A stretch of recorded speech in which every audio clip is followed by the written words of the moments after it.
next one is renewable energy. This is things like hydro energy, wind energy, and of course solar energy. These are the complete opposite of fossil fuels. They don't run out and they're renewable. So a little bit of history here. Solar ovens have been used for centuries, and a couple of the most popular ones are ancient Egypt, Greece, Rome, and China. And here are a couple of pictures for you guys to see. Also in the 16th century, the Dutch, French, and English used greenhouse gases to trap inside of an enclosed area to cook food. We have a lot of powerful uses for the sun. Some like to start fires. Most of us did this when we were kids with magnifying glasses, which we used to like kill ants. We'll get to that part later though. We can also run steam engines, guide missiles, smolder metals, and conduct photosynthesis for plants. And there's a lot more we can do too. So here are a couple of graphs used by two different groups of scientists. And the first one says that there are different types of natural resources that we use, including hydroelectric, geothermal, wind energy, and solar energy. And you can see that solar energy is very low on the scale here. And then on the second graph, solar is this purple line, and it exceeds the rest of them.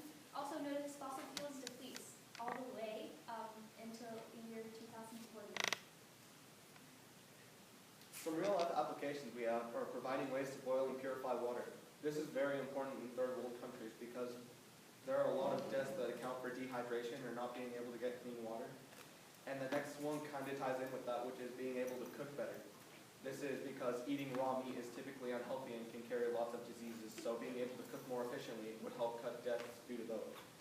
More real-life applications include women who have to search for their fuel sources to cook their foods, not having to walk miles and miles away to be able to find an adequate fuel source to be able to cook, and a significant decrease in the amount of deaths accounted to by cooking over an open fire and having that smoke come into a person's lungs while they're cooking. In the year 2013, UNICEF.org stated that 2 million children died that year from counting to not having a clean source of water to drink. The filth of the water was of course ingested by them, and they were sick because of it. Solar ovens and other different types of solar cookers are very important for this because they have the potential to cheaply and affordably purify water and cook different foods so these individuals do not get sick and they continue to be healthy. So here's what we did. These are the supplies we have. The important bits were the shoe boxes, the clay pots, the oven bag, aluminum foil, and of course the steak we cooked. Alright. So how we set up our control group was by taking 2 of our steak pieces each day and by putting them directly on a paper towel and leaving it outside. We did this so we could find out how the sun itself would cook our food and, without any other stimulants to use. Our second oven was a box cooker oven, and this was comprised of the 2 shoe boxes, the black matte spray paint, the aluminum foil, and the turkey oven bag. And what we did was combine all of these things to make this figure that would take the sun's energy to the aluminum foil and reflect that back into the box where our meat was. With this, any meat that was being cooked would release gases, which would be released into the box's atmosphere, and this atmosphere would be stuck inside the box because of the turkey oven bag, reflecting it back in and further raising the internal temperature of our solar box cooker, making it even hotter inside to further cook our meat. And our third oven was what is known as a tandoori oven. So tandoori ovens are comprised of usually 2 clay pots, and these clay pots have a fuel source underneath them so that they can cook whatever food happens to be inside. What we decided to do, however, was take out the fuel source usually used by the tandoori oven, which is either coal or trees, and see how it would fare with a new type of energy, solar energy, and see what would happen if these fuel sources were to run out, how we could use solar energy to continue to cook food that Native peoples usually eat. We chose to make these ovens because they're very cheap and affordable. The next reason was because they're fairly easily constructed. Their efficiency is very dependent on how well you construct them, and they can often get to 300 degrees Fahrenheit. And also because they're easily available, like the clay pots. So our results here, in the first group on our control oven, which was the one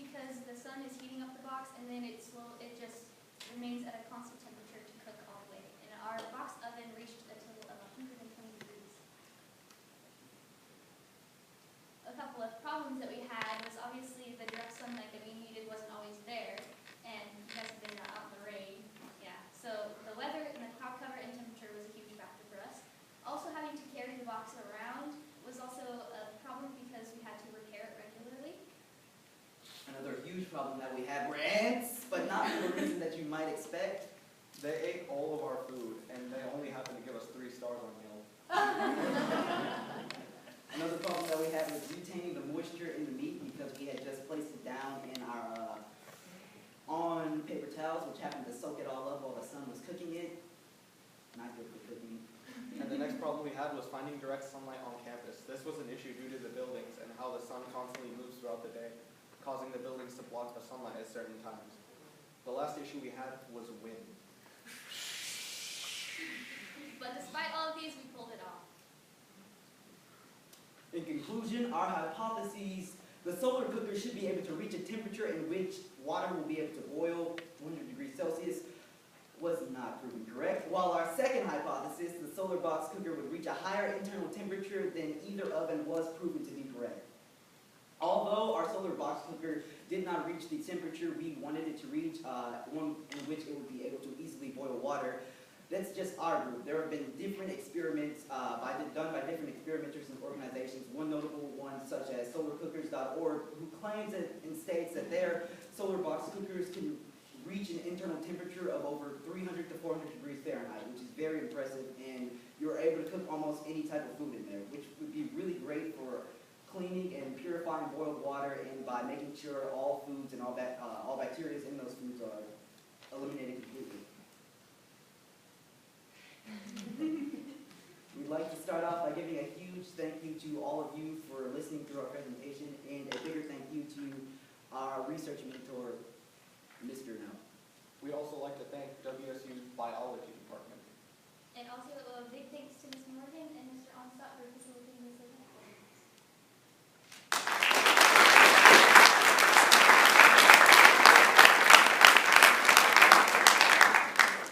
Are there any questions? Okay, so what happens when it's cold? When there's no sun? No sun out? Yeah, And we can't cook. so The scientists are still trying to keep a way to kind of store energy from solar energy, and that's they have like solar panels and stuff that they want to eventually put into housing. You can, during the cold winter months, they can store that heat and use it later.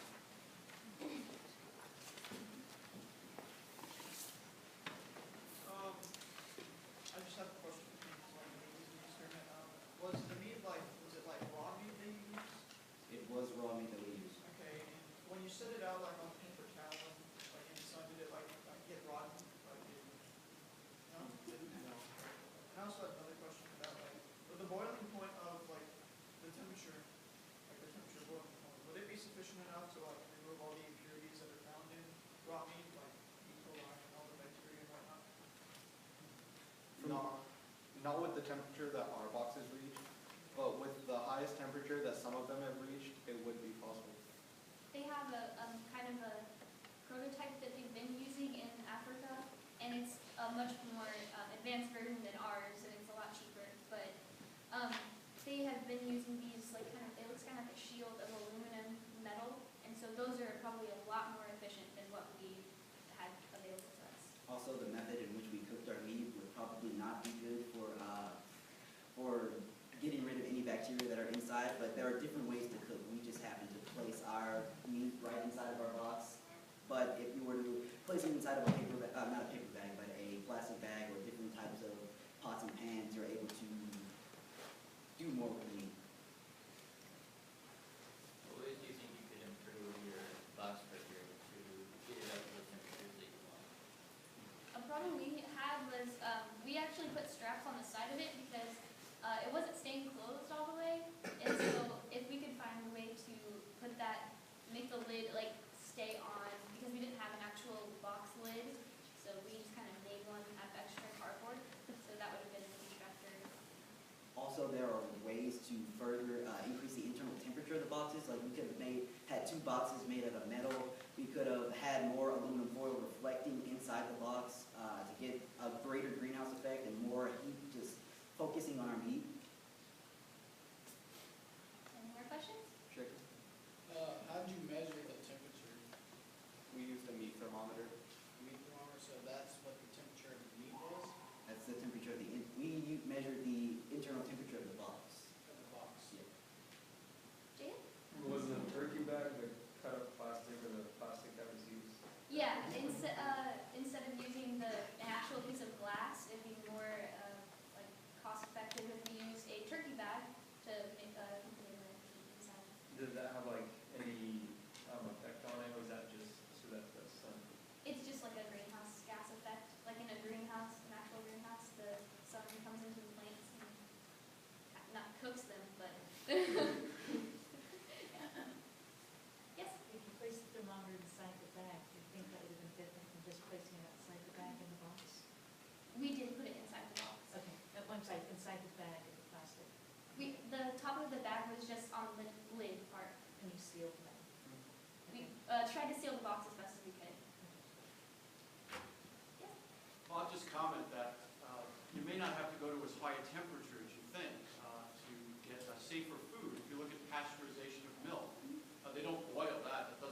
safer